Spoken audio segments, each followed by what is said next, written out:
Big wedding not your style? Then consider getting married out of town.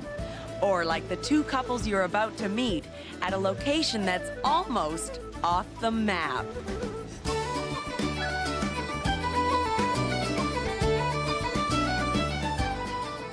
When Jeff Hatz and Patricia Duncan of Toronto, Ontario decided to get married, they refused to suffer the onslaught of relatives they hardly knew.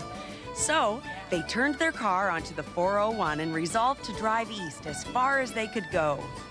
This wedding is such a secret that Patricia's daughter, Sarah, didn't even find out about it until 2 days ago. We wanted to tell you something.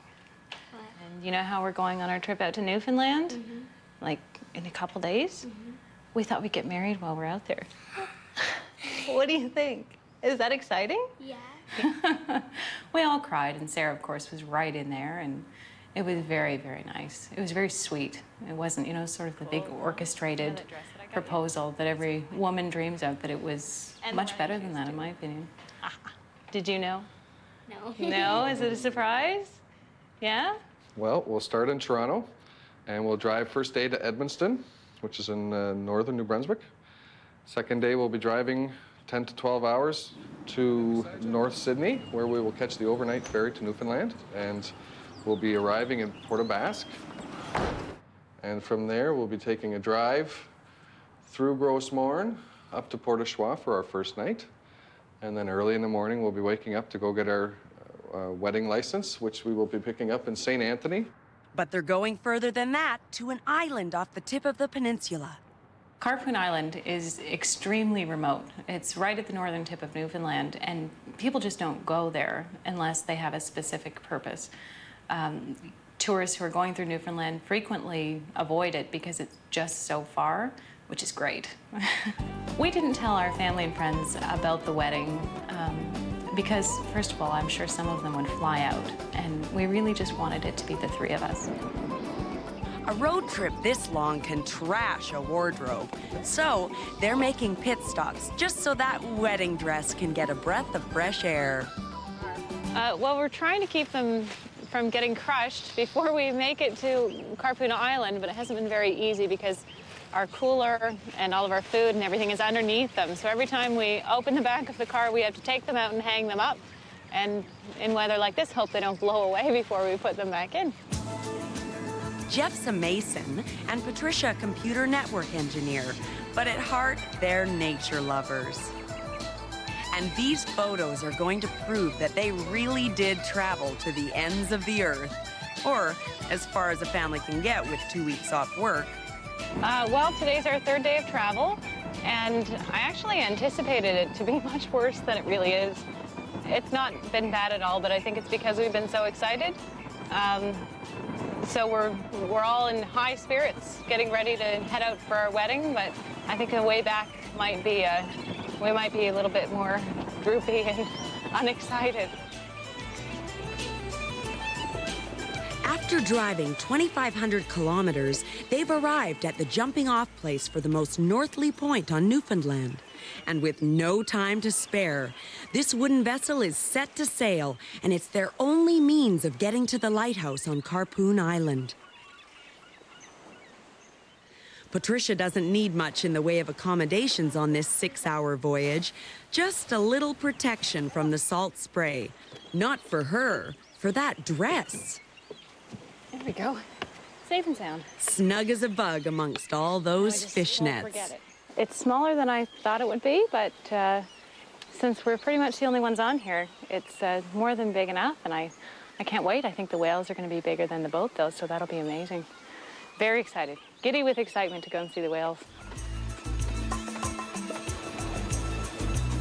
If they don't find whales on the way to the lighthouse, then Skipper Paul Compton is prepared to entertain them all the way to Carpon Island. Welcome aboard the Viking Saga, a Viking ship, okay? We modeled after Viking ships that was excavated in Denmark. Just imagine, The Vikings came here 500 years before Columbus. 1,000 years ago, over 1,000 years ago, the Vikings came with the whales. And we're going with the whales again today in a Viking ship, okay?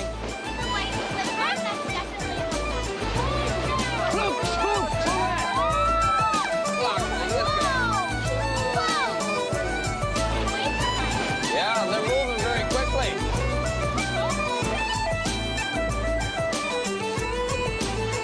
Oh, right there.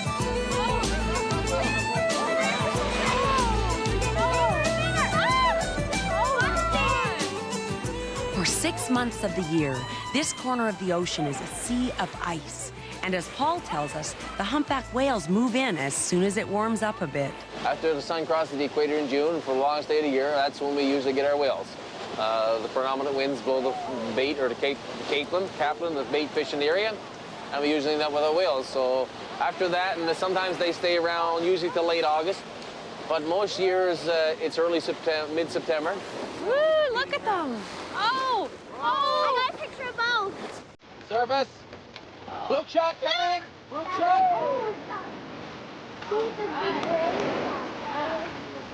I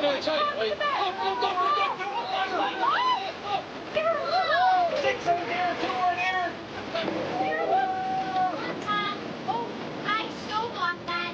Really asking out for them. oh, wow.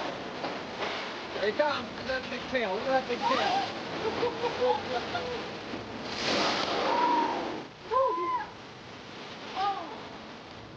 Straight ahead, the lighthouse on Carpon Island. You can't travel much farther without falling off the edge of the map. What better place to get married?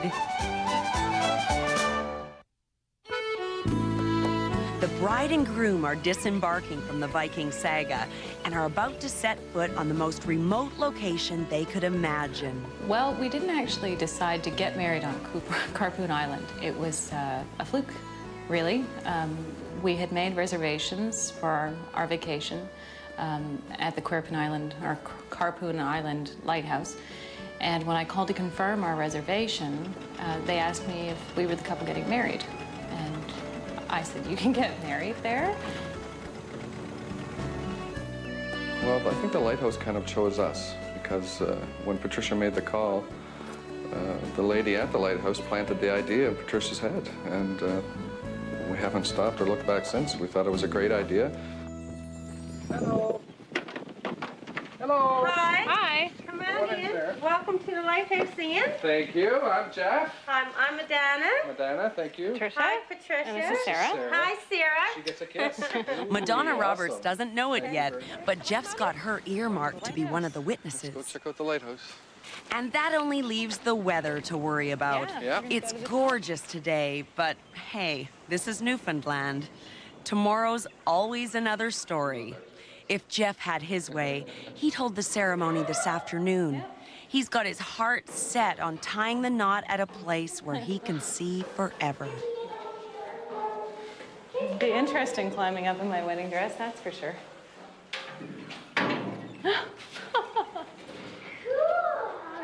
I wonder how fun crawling out there in my wedding dress would be. It'll be fun for me. Oops, sorry. Well, sold. I think we should do it up here, You eh? like it, eh? Yep. Oh, good. Me too. Wonderful.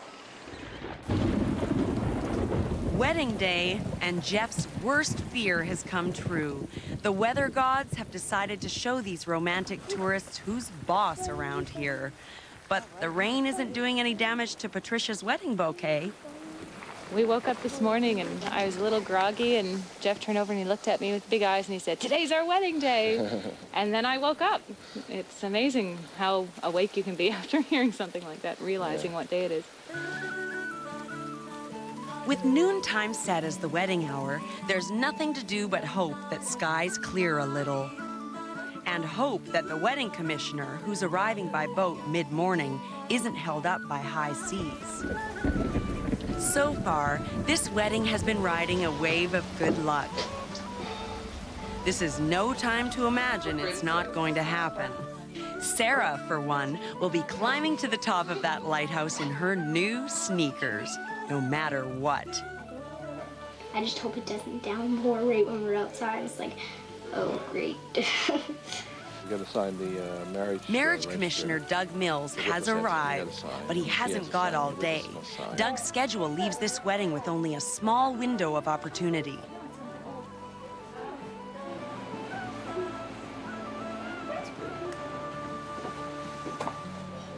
Sunshine or no, if they want to marry atop the lighthouse, they better borrow some slickers. The worst part about a maritime drizzle is it just might get worse. Jeff figures it's now or never. Well, we drove 2,300 kilometers to get here, and we took a Viking boat to get to the island. It's been worth every minute, though. Yeah, months of planning and worth every single ounce of energy expended. Couldn't think of a more beautiful spot to get married. Yeah. First marriage on Carpon Island.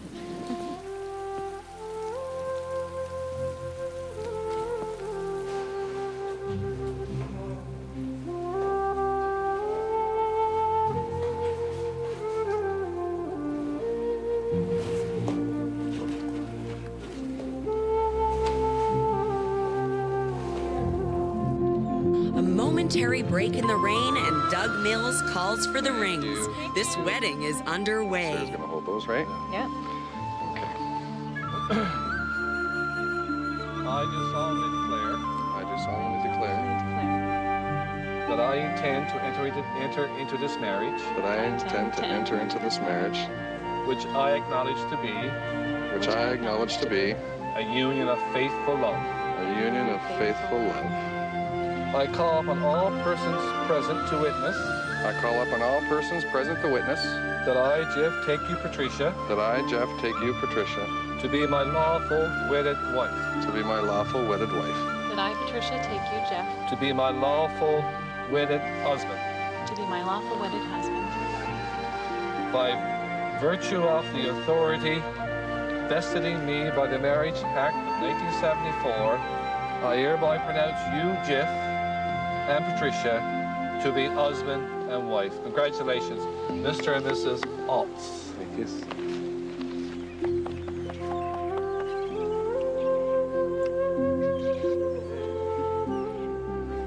We'll go into hand down and sign the... A lighthouse is supposed to warn sailors off the rocks, but this beacon lured Jeff Hatz and Patricia Duncan from halfway across Canada. They may be a little soggier for the experience, but no one can say they didn't do it their way. Give it a good toss. All right, the flowers go into the whale. When you don't invite any wedding guests, there's no one to catch those bouquets. Unless you believe, like Sarah, that those whales watched the whole thing.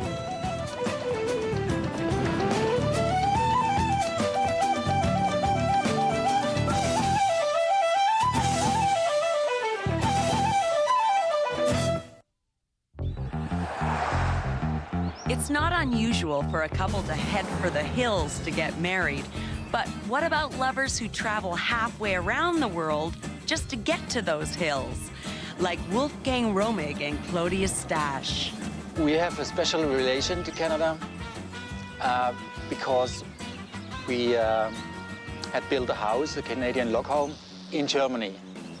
A friend of us built this one here in Canada and brought them by ship to Germany. That's why we are here, to see where the logs from. Yeah. Logs are just the subplot to this love story. After 11 years together, this duo is in Canada to make their commitment official. And just because they've waited this long doesn't mean they don't know how to celebrate or how to properly prepare for a celebration. Bear spray. I hope we don't need it. Bear spray's at the top of a long list of what they'll need to pack with them into the Rocky Mountains of British Columbia. But first, a glimpse of what these romantic tourists are up against. Sticking with the grizzly bear theme, perhaps they've bitten off more than they can chew. That's the glacier they're getting married on. And somewhere up there, a tiny hut where they'll spend a night or two. Oh my God. It's very high. Who's to blame for this wedding ordeal? That would be Duncan Morris, their log house builder. He's warned them that the packs are going to be heavy, but he's making light of everything else. Well, I have a great big huge canister of bear spray, and I'm going to carry it with me today. And we make a lot of noise, but that's normal when we're walking, so we keep the bears. You don't want to surprise a bear. And you'll wonder why I'm wearing running shoes. It's because the last person with the bear usually gets eaten, so I don't want to be the last one there. Okay. We're down here at the base camp. We're going to follow the Yellow Silhouette. And this is that big river that you've seen at the bottom. Well, we're going up to where it begins at the Asalkan Glacier. And the hut will be our reward at the end of the day. A hut big enough to accommodate a photographer, a singer, a cook, and wedding commissioner. It's a crowd, but not the kind Wolfgang was worried about. I don't want to marry in Germany because a real marriage is with all the relations, and I've never seen them before 25 years, so that's not what I like to do. I would like to have a great day for me and Claudia together. To marry in Canada, I think my mother don't like it, because she said, "Oh, I saw you grown up 36 years, and then you want to marry, and I can see it." And she's a little bit afraid because she don't know really what we do.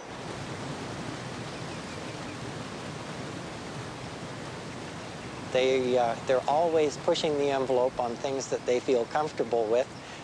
For instance, the log home, it looks so different than the stone homes that they build there in Germany, but they felt comfortable enough to put it up and stick up the Canadian flag and say that we're going to live in a Canadian home. So they contacted me and asked if I had any suggestions. So I had several suggestions.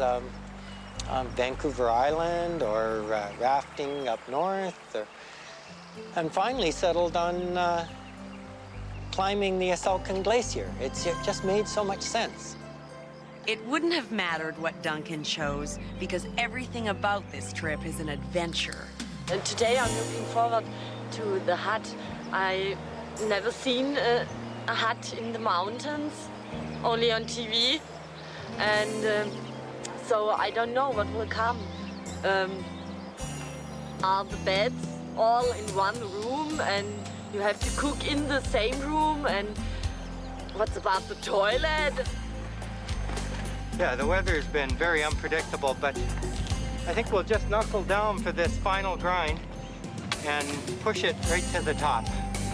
This is all a metaphor, because this is what married life is all about. It's all of these things. You prepare for the worst, and it's great when you get the best. These guys are ready for it, and I'm really glad that they're pushing themselves and doing something out of the ordinary. We made it up. Wow.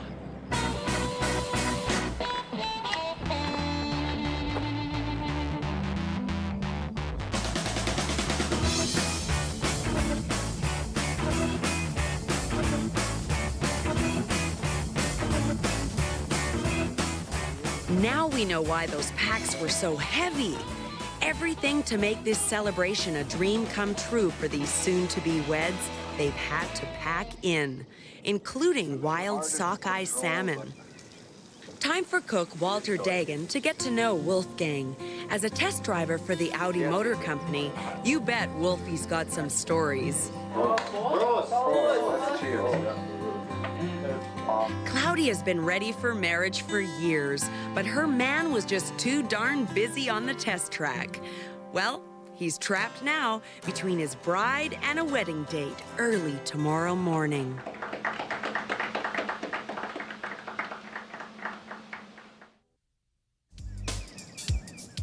The romance just gets better for Wolfgang Romig and Claudia Stash.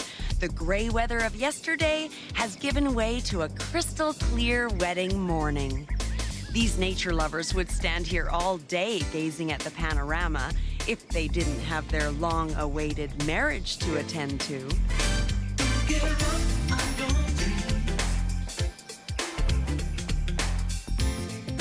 Some people might call this a weird wedding, but to Claudia and Wolfgang, it's just their latest, most adventurous dream come true.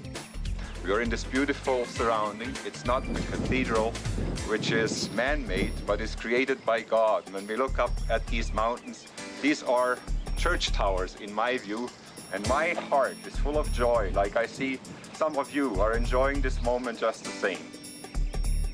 Be before our eyes every day and unite us in our bond. Dass wir keiner unserer Gedanken verborgen seien, wo alle unsere Worte und Werke sind. Möge eure Liebe so sein wie dieser Ring, der kein Ende hat.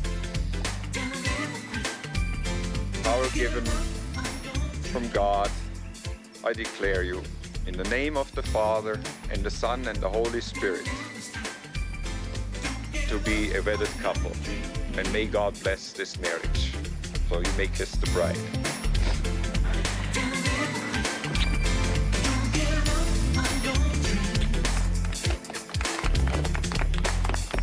Talk about a Rocky Mountain high, but Wolfgang and Claudia aren't finished yet. Their romantic sojourn here has only started. Bye. Bye. And the next part won't begin until the wedding party, including us, have bid them auf Wiedersehen and headed home. Then there's Mr. and Mrs. Hats. They're not leaving the rock until that sun comes out again. Don't give up, don't give up.